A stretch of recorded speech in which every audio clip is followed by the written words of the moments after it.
Assalamualaikum warahmatullahi wabarakatuh. Saya Emi Marwanti dari Pendidikan Sejarah Universitas Muhammadiyah Metro dengan NPM 19220017.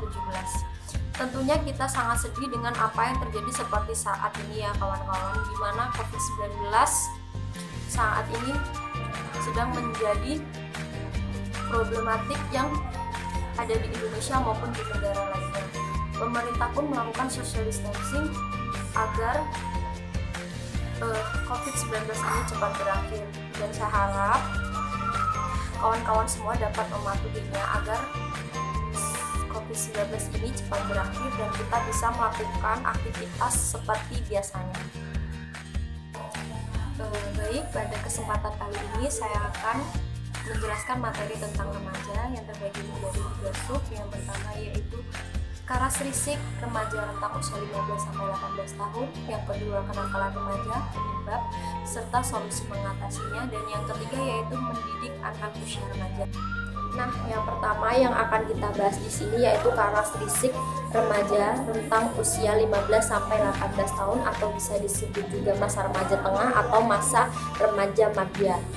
Nah, apa sih itu remaja? Remaja itu sendiri merupakan suatu masa peralihan dari masa kanak-kanak menuju ke masa dewasa, dengan ditandai individu telah mengalami perkembangan maupun pertumbuhan yang sangat pesat di segala bidang, yang meliputi dari perubahan fisik yang mengalami kematangan organ reproduksi, serta optimalnya fungsional organ-organ lainnya. Kemudian perkembangan kognitif, serta pertumbuhan sosial emosional remaja itu sendiri. Nah, di sini terdapat 7 karakteristik remaja madya. Yang pertama, adanya kurang seimbang proporsi tinggi dan berat badan. Nah, yang kedua, mulai timbulnya ciri-ciri sekunder. Timbulnya keinginan untuk mempelajari dan menggunakan bahasa asing.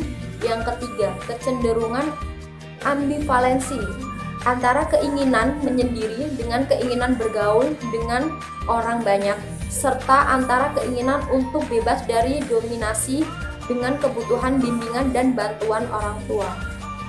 Nah, yang keempat, senang membanding-bandingkan kaidah, nilai-nilai etika, ataupun norma dengan kenyataan yang terjadi dalam kehidupan orang dewasa. Yang kelima, mulai mempertanyakan secara skeptis mengenal eksistensi atau keberadaan dan sifat kemurahan dan keadilan dari Tuhan Yang Maha Esa. Dan yang keenam, reaksi dan ekspresi emosi masih labil, kepribadian yang sudah menunjukkan pola tetap tapi belum terpadu. Yang ketujuh yaitu kecenderungan minat dan pilihan karir yang relatif lebih jelas. Lanjut ke pembahasan yang kedua yaitu tentang kenakalan remaja, penyebab dan solusi mengatasinya. Nah, apa sih itu kenakalan remaja? Kenakalan remaja itu sendiri merupakan suatu perbuatan yang melanggar norma, aturan, ataupun hukum dalam masyarakat yang dilakukan pada usia remaja atau transisi anak-anak ke dewasa. Nah, di sini pun terdapat 2 penyebab, yaitu ada faktor internal dan faktor eksternal. Pertama yang akan kita bahas yaitu faktor internal. Yang pertama, krisis identitas. Kemungkinan terjadinya 2 bentuk integrasi. Yang pertama, terbentuknya perasaan yang konsisten dalam hidupnya. Kemudian yang kedua, tercapainya identitas peran. Bisa terbentuk karena remaja yang gagal dalam memenuhi integritas yang kedua. Kemudian yang kedua, memiliki kontrol diri yang lemah. Nah, remaja tidak mampu mempelajari dan membedakan tingkah laku dari yang buruk ke baik. Jadi kalau remaja itu tidak dapat mengontrol dirinya, tidak bisa menekankan mana yang baik dan buruknya, maka remaja itu sendiri akan sulit terhindar dari tingkah laku yang tidak benar dan akan sangat mudah sekali untuk melakukan penyimpangan atau kenakalan remaja. Selanjutnya yang kedua yaitu faktor eksternal atau faktor lingkungan. Faktor ini menjadi peran utama yang mana membantu masa remaja dalam tugas perkembangannya. Yang pertama yaitu keluarga. Peran keluarga yang tidak baik tentunya akan berpengaruh sangat besar terhadap kenakalan remaja. Mungkin saja remaja akan mengalami gangguan gejala mental, kemudian gangguan kepribadian, dan juga perilaku menyimpang lainnya. Yang kedua yaitu sekolah.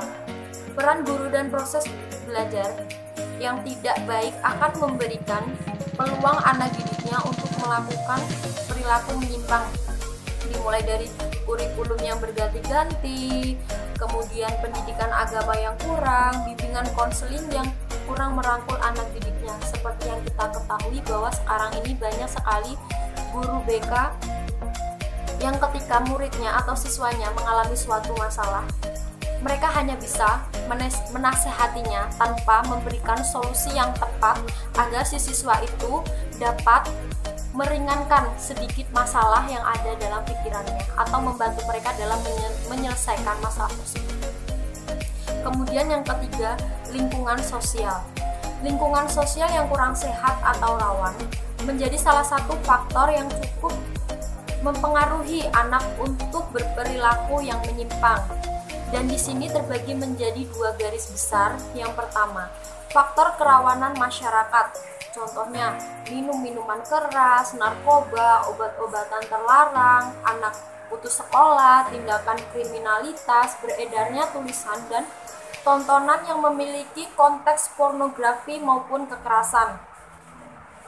Dan selanjutnya yaitu daerah rawan yang meliputi perkelahian individu maupun kelompok, kebut-kebutan di jalan, perkosaan, pembunuhan, dan lain sebagainya.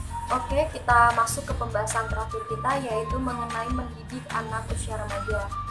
Yang pertama yang bisa dilakukan yaitu bebaskan anak bersosialisasi dengan lingkungan sekitarnya. Yang kedua, jadikan diri Anda sebagai teman untuk anak Anda sendiri.